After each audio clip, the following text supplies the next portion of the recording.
This is the 4th of July and been quite a while since I've updated my Eucalyptus and Me blog, and there's been a reason for that. Storm Hannah blew through about 2.5 months ago and blew away my polytunnels, so I've been busy upgrading my infrastructure. In many ways it's been a real blessing in disguise. I've learned quite a lot, and I'm just going to turn you around now and talk you through all the improvements. I always had it in mind to terrace off this area, and Storm Hannah was the impetus for that. Storm Hannah came from the north, which was the only side that my polytunnels weren't protected from, and the wind just blew up the slope, and the wall wasn't there at the time, blew straight up, blew in the doors, and then blew the covers off. So as I say, I always had it in mind that I would terrace off and flatten the area in front of the polytunnels, and really pleased with the way it's worked out. Yeah, very chuffed. So anyway, lots of help and support from the farmers around here. Very grateful for that. And I did have quite a lot of topsoil in a pile that you can see where that was. So I used that to fill in. But I also got lots and lots of horse manure from the farmers, and that's been really helpful. I've previously been planting eucalyptus in a mixture of topsoil and peat, and in the main they've done quite well. However, horse manure there's just no comparison. So I'll just walk you along here. The growth, these have been in about 4 or 5, maybe 6 weeks maximum, and the growth is phenomenal. Not so much the height growth, but the bushiness and the grey-green leaves. It's just astonishing. Eucalyptus gunnii, that's what these are. All eucalyptus can get windburn to a certain extent, and these three here I planted about the same time, and you can see the kind of reddy windburn effect that they get. Ones at the end seem to be a bit better, and my feeling is that you get the mycorrhizal fungi effect from established trees, or more established trees in this case, and they are helping the ones closest there get nutrients. I did put mycorrhizal fungi in these ones, a teaspoonful in the bottom, and a few pellets of poultry manure. But in comparison with all the other Eucalyptus gunnii that I've planted, these are just so lush and blue-grey and thick, dense foliage. So that was really one of the astonishing things about Storm Hannah, a miracle and a blessing in disguise. The discovery of just how effective horse manure, or planting your eucalyptus in horse manure, is. So I've got a few other things to say. I've always been convinced of the hardiness of eucalyptus, especially Eucalyptus gunnii. I did grow them in Edinburgh, and I was at the top of the hill. It was very windy, there were a few periods of very severe frosts. So in terms of when Storm Hannah blew through, I actually got up and I cut all the covers away so it wouldn't damage the frames with the covers flapping about and acting like a sail. So I'll just turn you around and talk you through a little bit more here. With the covers off, I had nowhere to put the plug trays, so I just left them in place. So they had that night of Storm Hannah, but they also had, after Storm Hannah, for the next 6 weeks until I managed to get my infrastructure to the point where I could put the covers back on, it was fairly relentless winds, so they got and not too warm, so they got continually battered. And as you can see, they even during that time they fared okay. I kept them watered and hydrated, but as soon as I put the covers back on, gave them a bit of shelter, they just flourished and recovered very, very quickly. So it's mainly Eucalyptus gunnii in this polytunnel, and as I say, I've grown these in Edinburgh, Scotland, and they are very hardy. In this polytunnel it's mostly nitens, and again, you know, these really did look scrawny and scruffy and devastated. And within a week or so of putting the covers back on, they just really start to thrive again. So I set up a wee test. These had pretty severe windburn and they were pretty small, and as you can see, 2-3 weeks later, and they're lush and green and healthy. So as for the rest of my mini forest, I'm very pleased with the way it's turning out, and I'll just turn you around and talk you through everything that's going on there. So in this area here, it's mainly Orbifolia and Gunnii, and as you can see, they're all thriving, no issues. I planted mostly Viminalis, and just before the Beast from the East of 2018 struck, and quite a few of them in this area didn't do particularly well. However, I think there's other reasons for that, and possibly the main one was that I sprayed quite heavily here. There were a lot of rushes in this area, and I sprayed with D50, and yeah, I got rid of the weeds and the rushes, that's for sure. But I think there was quite a lot of chemicals and toxins in the ground, and the Viminalis definitely didn't enjoy that. I definitely won't be spraying with D50 or any other chemical around my mini forest from now on. Up here in this particular area, more closer to the ditch, I didn't get as many losses, and I think the reason for that was that it wasn't quite as heavily sprayed as down here.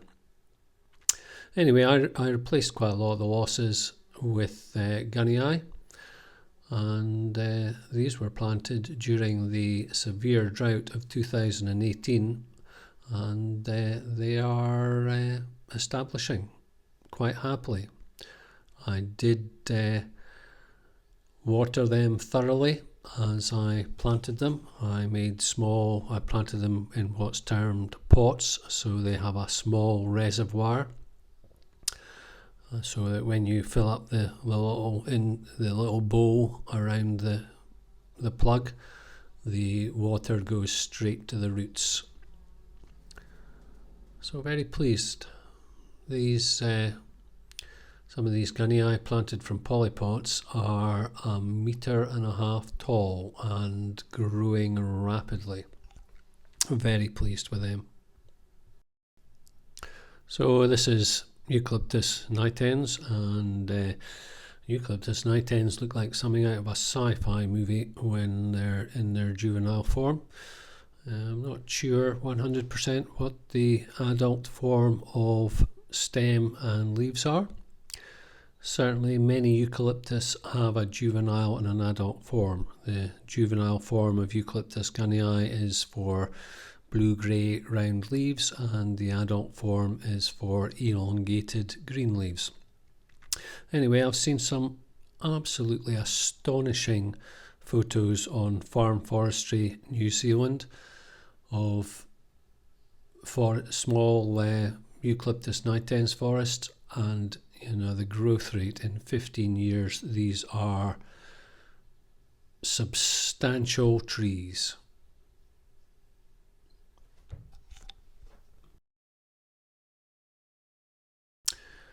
As I say, I did spray with D50 in the previous area there. In this area I sprayed with another herbicide, and the Eucalyptus viminalis in this area will have had some protection from the westerlies, but there's no protection from the northeasterlies, and they're all flourishing.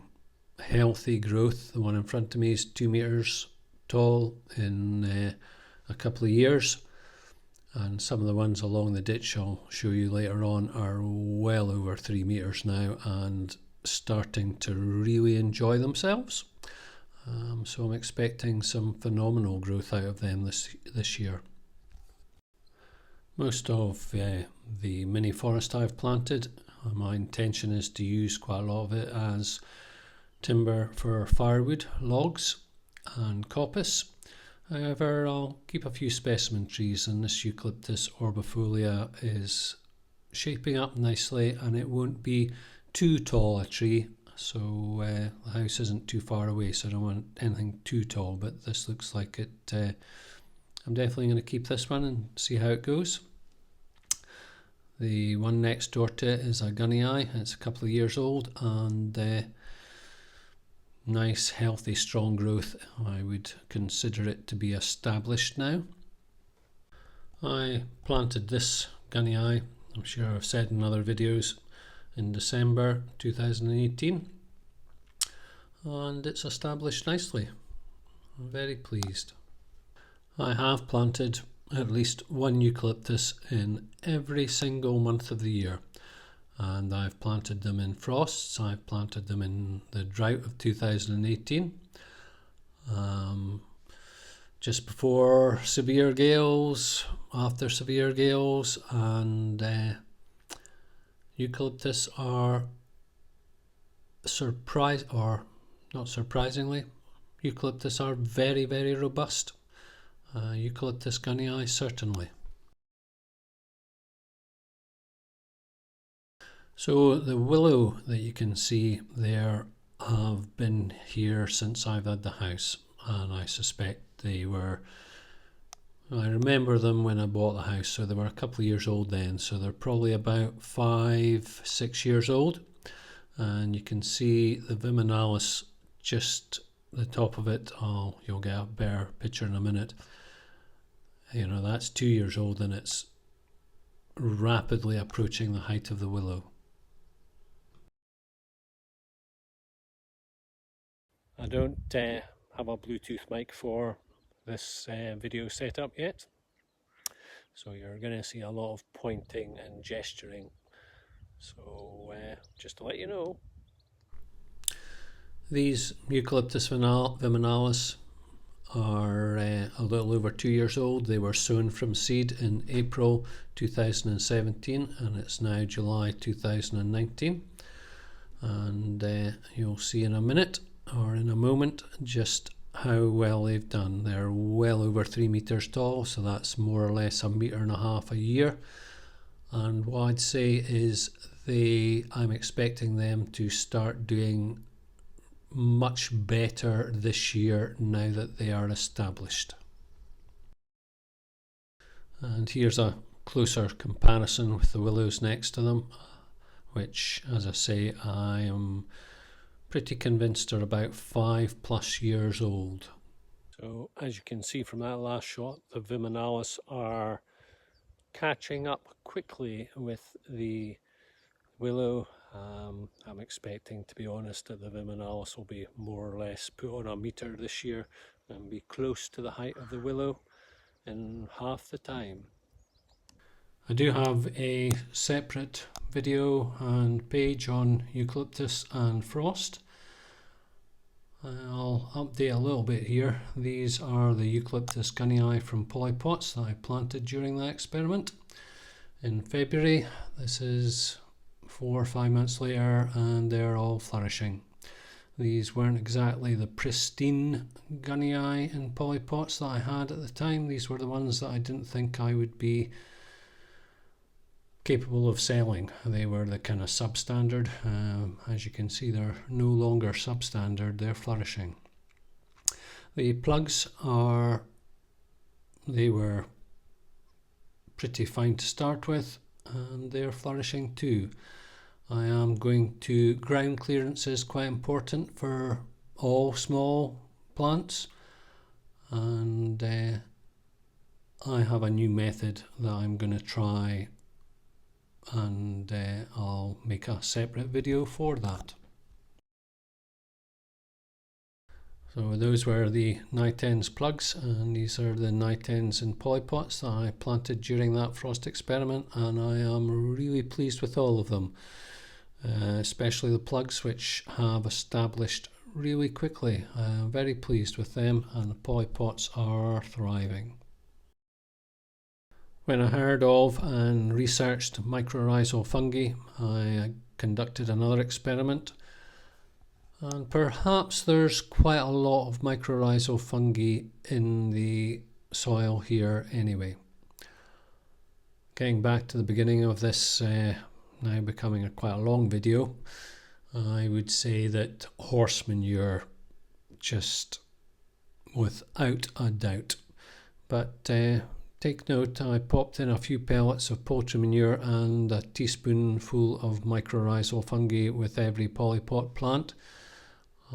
So perhaps combinations, but certainly from now on I will be using, wherever possible, horse manure or cow manure to establish my trees. So I'll wrap up at that. I'll just give you a walk past of the best of my mini forest, which is the Viminalis along the ditch, and good luck. I was attracted to Viminalis because of the prospect of 3 meters per year growth rates, their frost hardiness, and there have been trials in Ireland. The best of mine have done 1.5 meters a year. They haven't had the best of growing years in the last couple of years, though, so I'm hopeful that I'll see some astonishing results now they're established. Lots of great information and the ability to buy plugs online to establish your own mini forest at boglizard.ie. Good luck.